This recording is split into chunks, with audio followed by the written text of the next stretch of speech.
Hello and welcome to the Boxwood Career Learning Center webinar series. Today we have a topic that most associations are always talking about. Whenever we go present the Career Learning Center, the most popular question is, how do we get started? So today we're going to cover this topic. We're also going to cover a few examples of what some of our associations have done, and hopefully it'll give you a better idea. At the end of the webinar, we'll also have a short demo, so please stay tuned. It's very beneficial to see the Career Learning Center live. Before we get started, I just wanted to introduce our presenter. We have Dave Bornman, who's the Vice President of Marketing with Boxwood, and we also have Richard Banks, who's a subject matter expert with the Career Learning Center team. Just to let you know, this is a live webinar, and if you have any questions, you may enter them in the Q&A box on your screen. We'll try to answer those online, or towards the end of the presentation, we'll have a Q&A session. We'll try to answer as much as we can. If not, I'll address those questions offline. So without any further delay, let me introduce Dave Bornman again. Dave, whenever you're ready. Great, thanks. And welcome everyone to the latest in our Boxwood webinar series. Today's webinar, Getting Started with Your Career Learning Center. My name is Dave Bornman, and I'm the VP of Marketing at Boxwood, and I'm going to take you through today's webinar. Let's get started with the agenda. First, we're going to start off talking about a Career Learning Center, giving everyone an idea for just what exactly it is.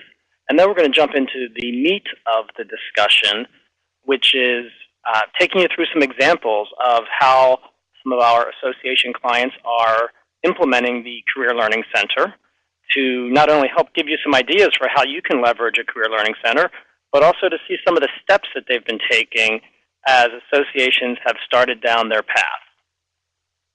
So let's get started. First, what is the Career Learning Center? Well, at its core, it's a platform for fostering your members' career and professional development. According to a recent study done by the Association of Learning and Technology, 93.5% of surveyed organizations are either offering e-learning services or are planning on rolling something out in the next year. So there's no doubt that web-based learning is becoming increasingly important for keeping your members informed and educated. And while the need to make educational content is obvious to most organizations, exactly how to get started, that's where we're seeing organizations struggle, and that's what we want to talk about today. The Career Learning Center is also a portal for accessing both general career development information in addition to industry-specific content. So if you implement a Career Learning Center with all of your learning, educational, professional, and career development material together, it provides you with a great platform for driving traffic to your site and also cross-selling your products and services. And not just to your members, but non-members alike. As many of you probably know, the majority of visitors to a career center tend to be non-members, so we've got a great opportunity to talk to them as well. The Career Learning Center is also a platform that supports the streaming of online events. And let's take a look right now at the 3 different options available with the Career Learning Center. So there are, as I mentioned, 3 different offerings we have. First is the standard Career Learning Center. And in it, you'll find video and non-video content on career development topics such as resume development, avoiding career obsolescence, how to write successful cover letters, how to build your personal brand, how to be a better networker, and lots of others as well. And you can imagine how these types of resources can be valuable to your members. The Standard Career Learning Center, or CLC for short, comes free with every Boxwood Career Center. So that's our standard CLC in column 1 on this chart.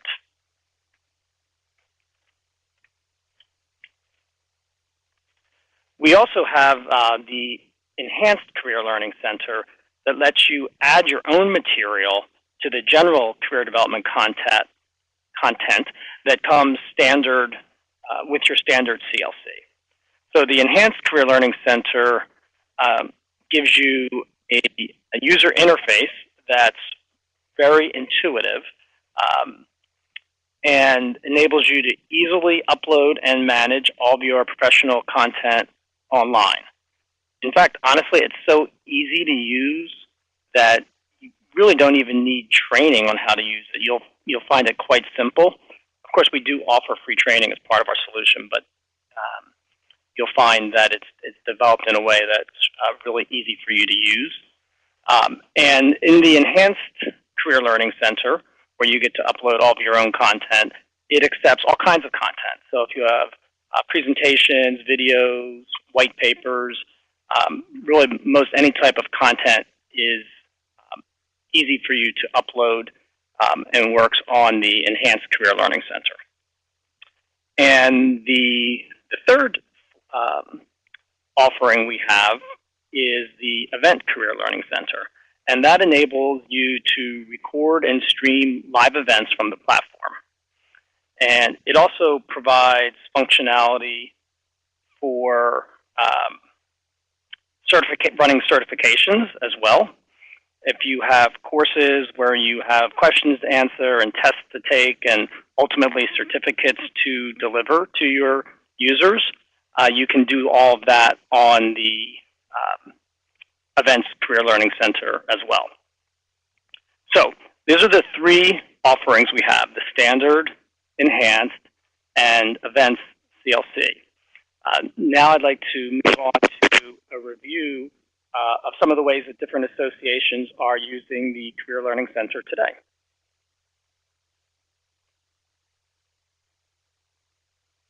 So our first organization is a National Medical Specialty Association.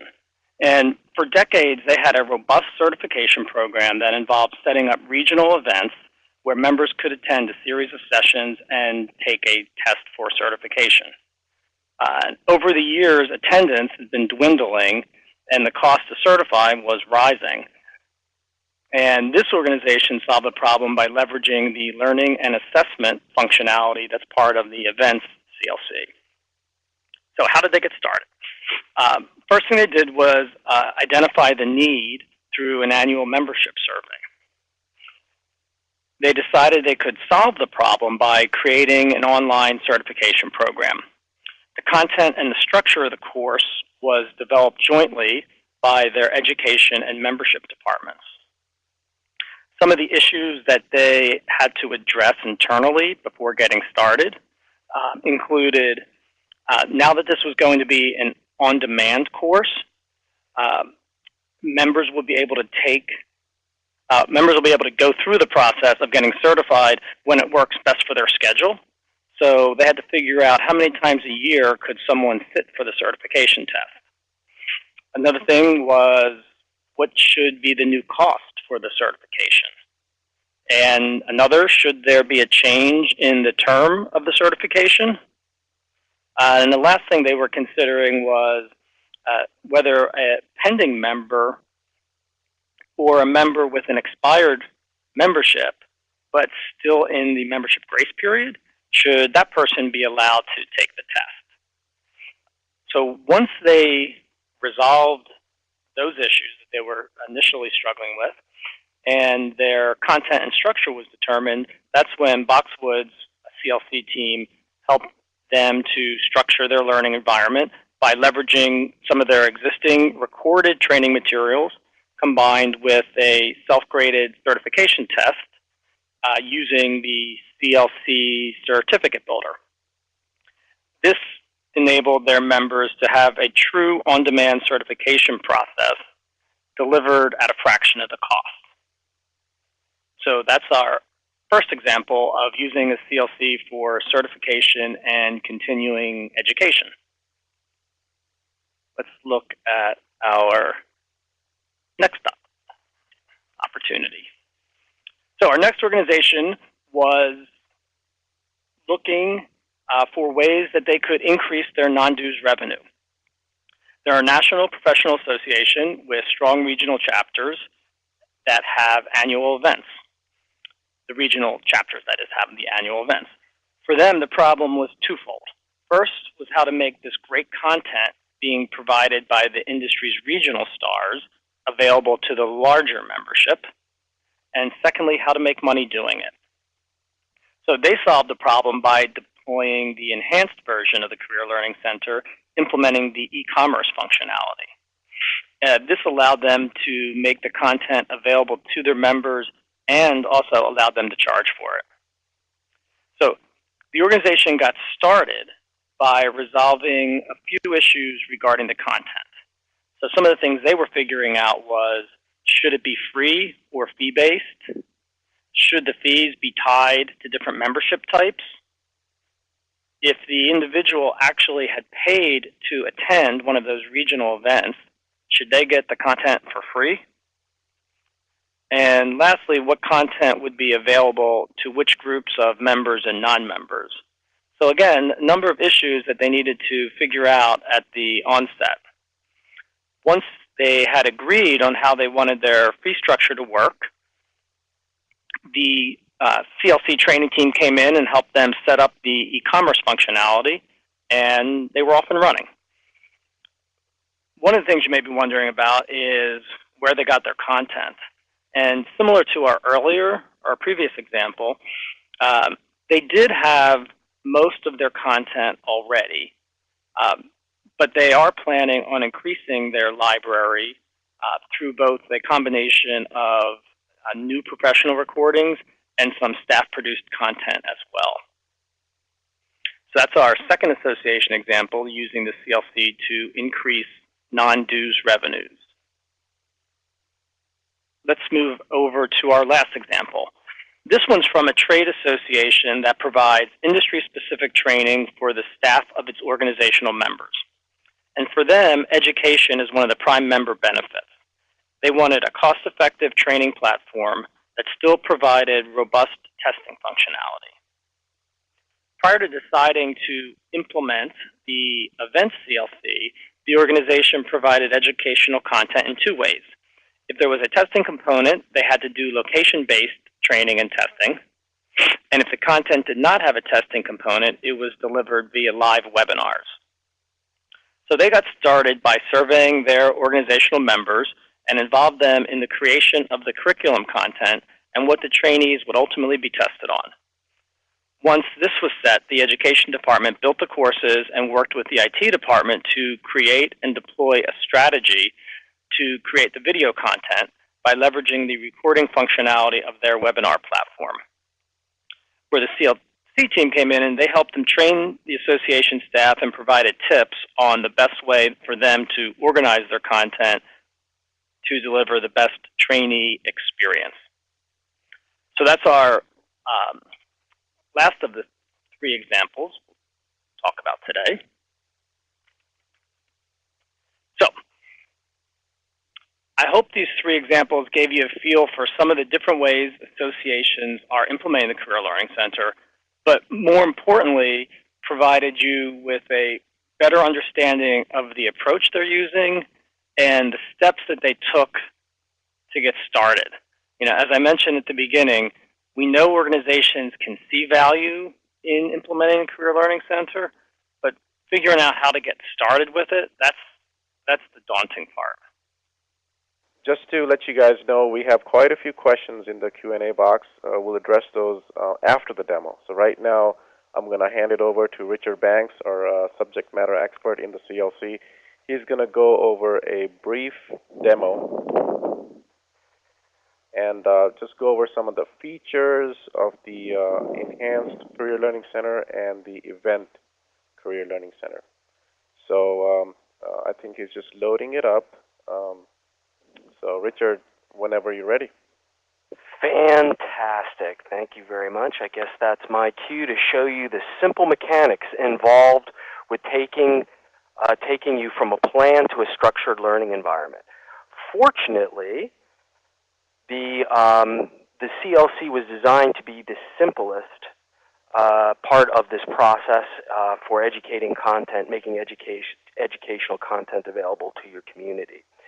So today, I'm sure most of you are aware of your existing standard Career Learning Center, so we're going to take a brief overview of the look and feel difference between the Enhanced and Events Career Learning Center, and then we're going to show you briefly how you would actually translate all of that plan into an actual created event. We're going to do that creating an environment that involves both testing and certification. So what you're looking at today is the home page for the Career Learning Center. It's actually broken down into 3 sections. The beginning shows you a little bit on, gives you an explanation about what the Learning Center is all about. As we slide down, we get a chance to see all of the courses that are available to me. Now, the way that the system is set up, you can set the system up so that it shows content to you based on whether you're a member or non-member, or we can actually tag people to certain content so that when they log in, they would see different content perhaps than in a medical society. Perhaps a nurse and a doctor would need to see different content, and the system would deliver the appropriate content based on the profile you have in the system. We also have the ability here on our feature page to load event information.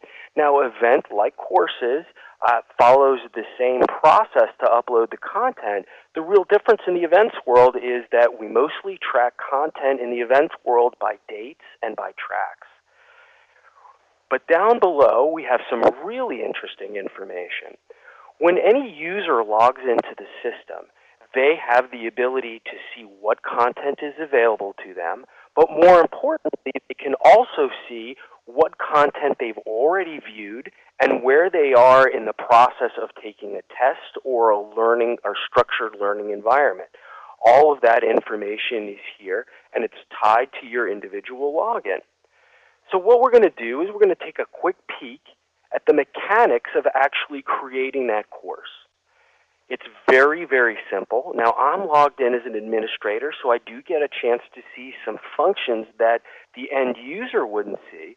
But at the end of the day, both of us kind of see the same thing. The difference is that the administrator has the ability to add content by leveraging any of the administrative features that are hiding behind any of these blue dotted boxes. If I wanted to create a new course, once I've created and figured out exactly what that course should entail, and I've assembled all of that video and document content, I would simply just come over here and click on our new course, and a pop-up would show up that would allow me to very, very easily create that course. It's going to ask me for simple information like the name, the description, a cover photo, a cover description, and now we have the ability to categorize this content. Now, this categorization can be used for either reporting to see which content is the most consumed by your members and non-members, or it can actually be used to tie a certain group or person to seeing certain content. We also have the ability to feature that on our home page, put any search word criteria, and whether or not we want to make that client-facing. It's really that simple in creating the course. And actually taking the next step in the process, which is adding the content, is really just as simple. We can come over here by taking a look at one of the courses we already have in our system. At the very bottom, we see some information about what is available, and as we scroll over, we see a little bit more information. Let's take a quick look at what this particular continuing education credit course is all about. The first thing is, since I'm logged in as administrator, I get the ability to add any content to the system by simply clicking on the nature of that content. I can add sections, links, documents, presentations, whether those be video or audio or synced presentations, create your testing or assessment, and at the end of the day, provide a certification. Now, if we take a quick peek down below, what we see are all of the assets or content that we've already loaded. The other thing I'd like to bring to your attention is we have some little icons over here to the side. The check icon indicates to me that I've already viewed content and have already gone through that particular element of the course. If I see something that looks like this little star, what that's telling me is that I must review that content in order to qualify for the certificate at the end of the program. So really creating a presentation is super simple. We're going to go and start by doing the presentation. From here, we would just once again upload the information by following the prompts in the pop-up. If we go to video, it's going to tell us what formats are available to us. It will take all of these acceptable formats, and then it will convert that content into an MP4 because our system leverages responsive design, which changes the look and feel of the navigation based on the screen size that it's displayed. So you have a different view on an iPhone versus a computer. And in order to do that, we need to take that content and change it to an MP4 file. We have the ability to name it, put a description, present it. But down here, we get the ability to then start attaching credit values to this. So once somebody has gone through, if it's a video presentation or a PowerPoint presentation, and they've seen it to its completion, it will then allow them to get access to those credit values. You can also make sure that they don't get those credit values unless they've completed the course in its entirety. We also have an access button, and access just determines whether or not you want somebody to actually have to log in to either see this content or take the test. We always recommend that you think very strongly about making sure that people log into the system, whether they're doing that through single sign-on through your job board or however they manage to get into the system. By tracking those people, I can then see everything that they're doing, and it all kind of lives in the reporting section and allows me to get a very good detailed understanding of what that person's done within the system. We have the ability to search words and whether or not we want to make this client active. So really it's that simple to add content. What we're going to do is now quickly take a peek at what it looks like from the user side. From the user side, we're going to click into one of our presentations. This is a PowerPoint presentation. From here, I can look at the various slides. I also have an overview and the ability to add contributors. Once again, I'm logged in as an administrator, so I can add a contributor or create a new contributor. I can also add content to this particular presentation in the resources section. Where a lot of people use this is to be able to add documents that support this content, or a lot of organizations use this as a place to provide links to other educational content that may be of interest to this person. Sort of like if you were interested in this, you might also be interested in this. All right? So doing that part is actually very, very simple. So now we've looked at the ways that we upload content and build the course. We're not going to take any time going through documents, links, and sections because primarily they go through the same process. Where we start seeing a little bit of a difference is when we start talking about presentations or assessments. Assessments in our system are very, very easy for the administrator to set up and just as easy for the user to take. We're going to quickly show you how that sets up and then the process, and then we're going to show you a little bit about the certificate, and then we'll wrap the demonstration up. Creating an assessment test is very simple. We would click on the assessment test and then run through the prompts. We would determine our passing scores, or retakes somebody might want to take, whether or not they can take it an unlimited amount of time. We have the ability to assign credit values, and then the typical access keywords and making it active.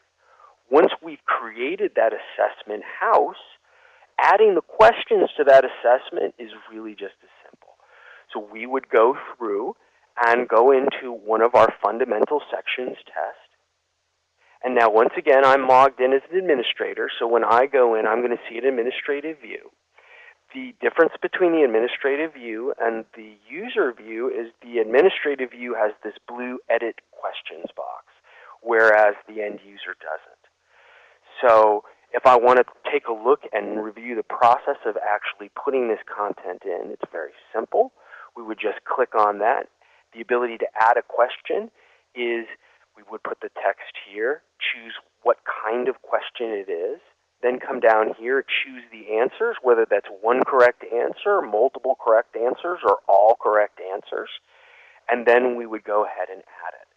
What the questions would end up looking like is something like this in the system. Now, once again, the user will see everything below this Add Questions administrative box.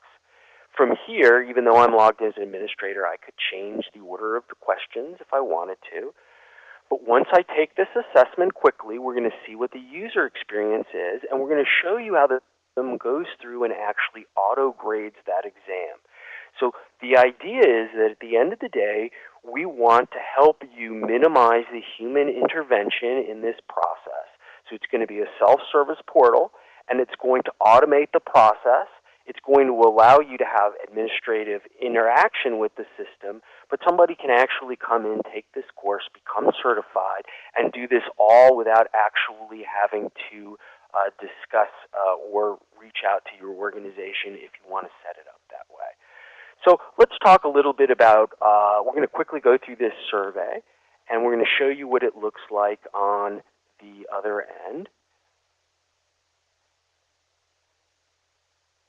It's going to ask me, once I go through, do I want to review those questions or do I want to submit them? I'm going to submit them really quickly. And once I submit them, the system will auto-grade it.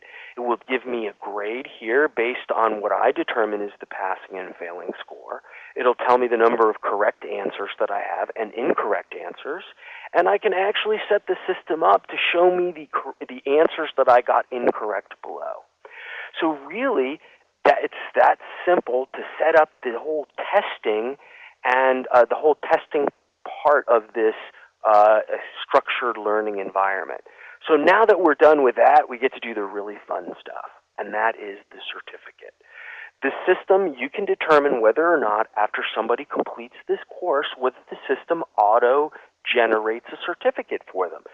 So after they've fulfilled the requirements of this certification program, and it's easy to see what those requirements are because, once again, they have a little icon to the side, and they show us what elements I absolutely have to take to become certified.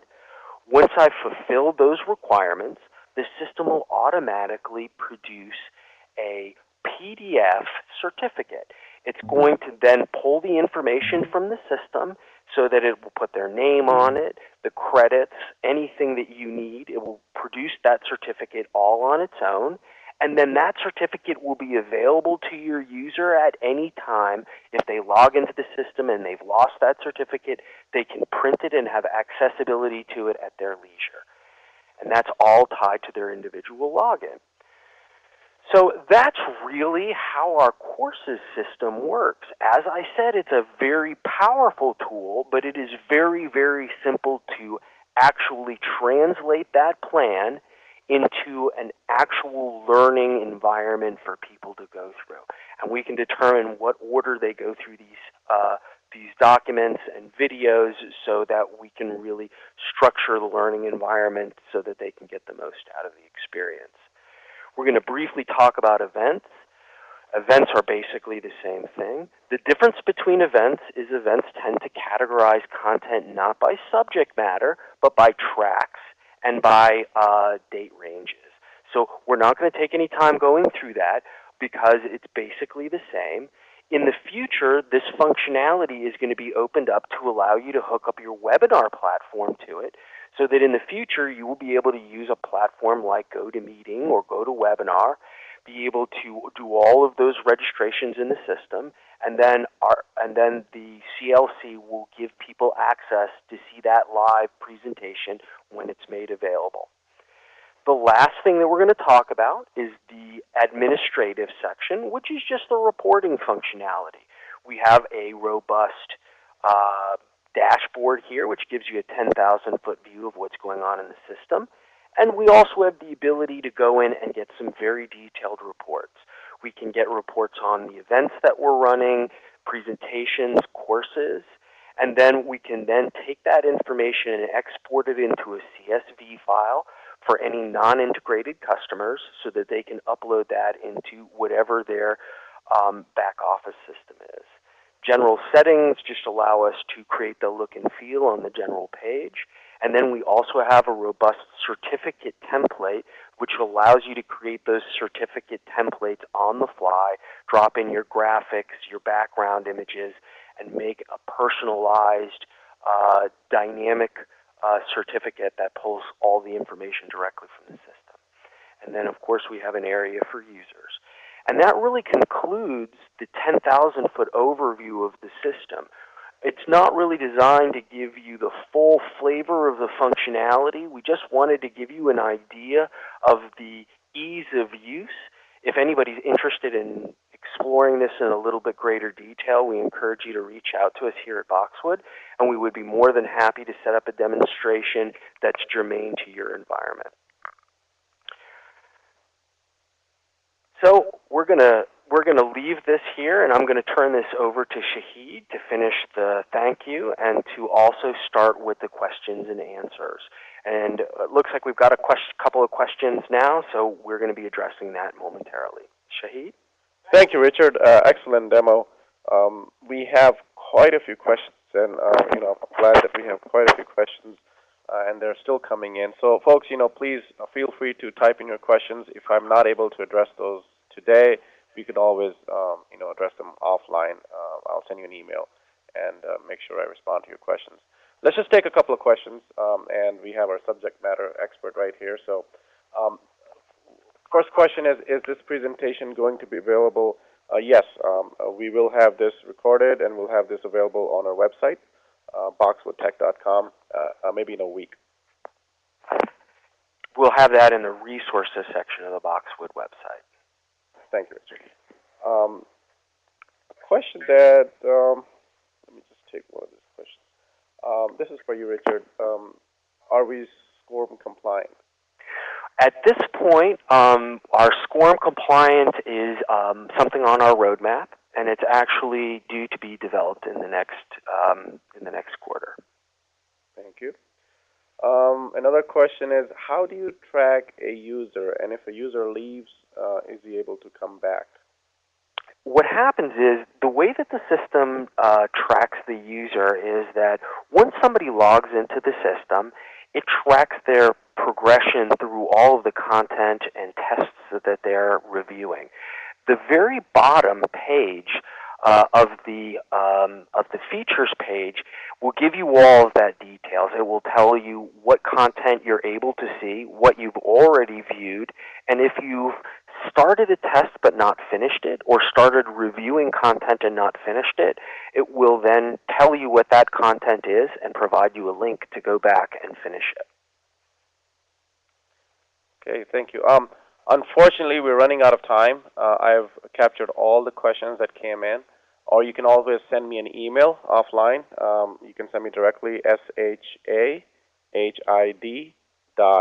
shahid@boxwoodtech.com. On your screen, you can see Dave Moorman's email address, dave.boorman@boxwoodtech.com. You can shoot an email to him, or you can call us on our hotline or our direct number. With that, I'll thank you very much for attending, and have a wonderful day.